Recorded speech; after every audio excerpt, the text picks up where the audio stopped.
Ever wondered exactly how long your Twilio calls are lasting and where that time is going? Today, we're diving into how you can harness the power of the Twilio API to precisely track the duration of every call made through your account. This is crucial for everything from accurate billing to in-depth usage analysis and optimizing your communication service performance.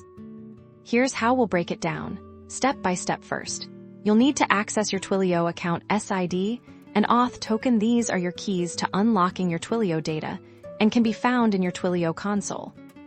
Next, we'll focus on the programmable interface A-circumflex euros. The Twilio API will be using specific API endpoints designed to retrieve a log of your call records. Think of these endpoints as gateways to your call history.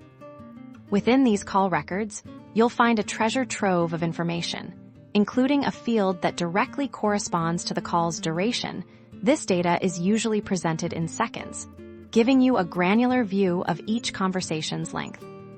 To make this data actionable, you'll need to integrate the API into your own application or use a tool that can directly query the Twilio API. This integration allows you to fetch this call duration data programmatically.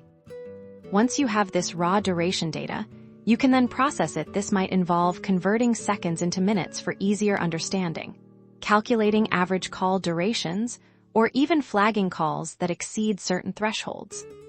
By systematically pulling and processing this call duration data using the Twilio API, you gain invaluable insights. You can then use this information for precise billing, understanding customer engagement patterns, identifying areas for training, or simply ensuring your communication infrastructure is running efficiently.